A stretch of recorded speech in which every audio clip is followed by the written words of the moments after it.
For the last month, I've been preparing to race a 5K, but today is my first big test as I run a 4-mile race against a very competitive field.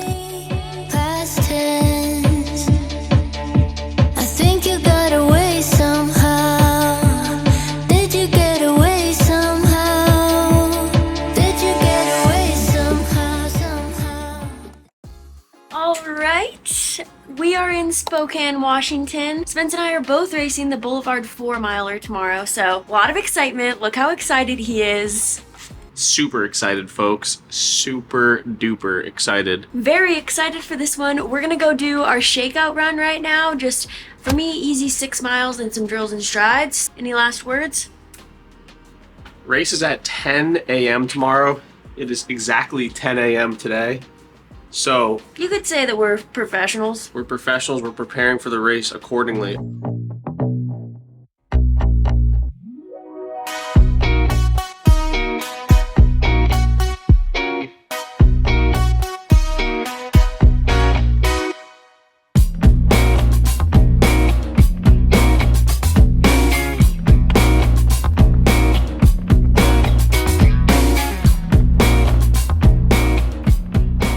Pre-race run and strides are done. I didn't feel amazing today, but it's very normal to not feel good the day before a race. In fact, I dread running the day before a race because it never feels good. Every other time, I look forward to running.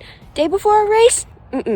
So, glad to have the pre-race done. Now it's just about resting up, talking to David about the race plan, and getting ready for tomorrow.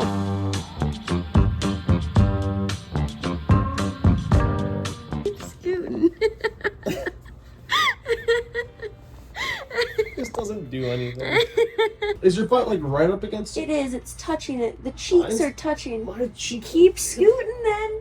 It's Spencer's first time ever experiencing the feet up the wall phenomenon. You feeling faster Does this already? actually help you? I think so. I've always looked at this and thought it's a waste of time, but Allie does usually run pretty fast, so. Look, it might not do a single thing, but it feels good and it's easy to do, so it's a pre-race ritual, and I'm introducing Spencer to it. So, if you run well tomorrow, it's because of me. I hope you know that. Yeah. Good. Spence and I got the classic Chipotle for dinner. Nothing quite like it for pre-race. Nothing quite like it. Okay. Why is it that the night before you race, you don't want to do it anymore? I don't know, self-preservation instincts? It is race morning. I'm whispering because Spencer's still kind of asleep. He's not really asleep, but he's pretending to be. Anyways, I'm drinking coffee right now and I'm about to eat my oatmeal. Definitely feeling nervous, but I'm also excited for it. It's a pretty short race, so it'll just be kind of interesting.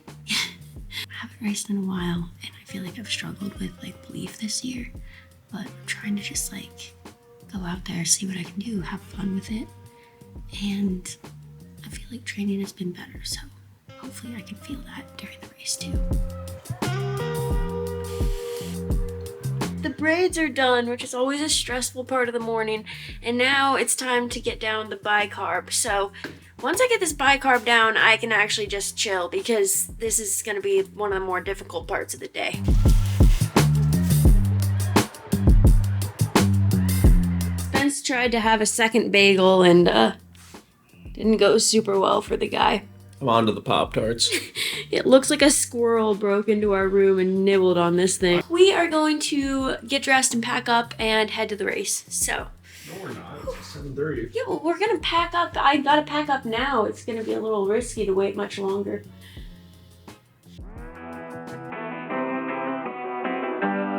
Competitors today, already staking out the course.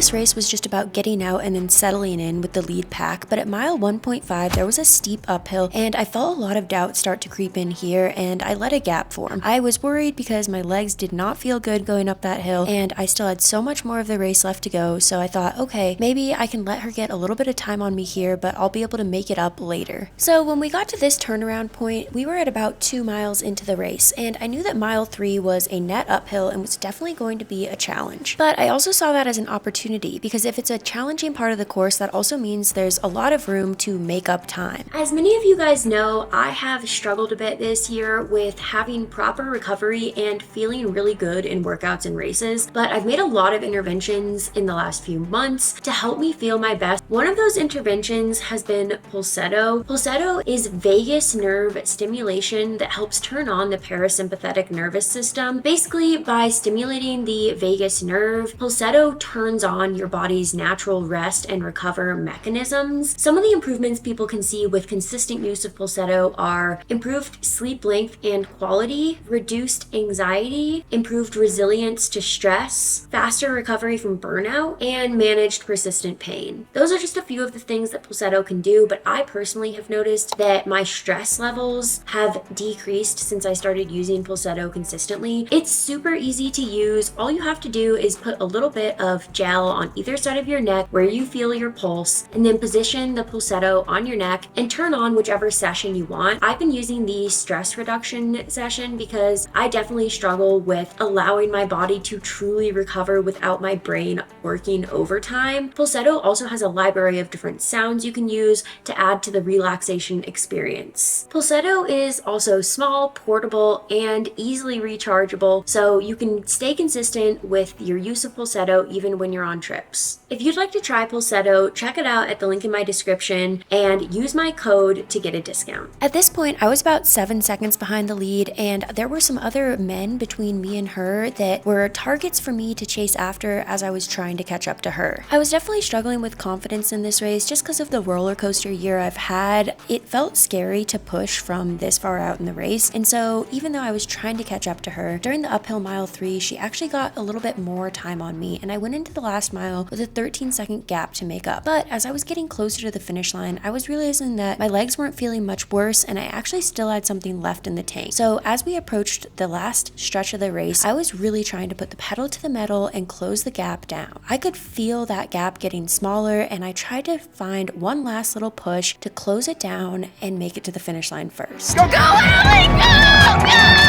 You got it! Come on!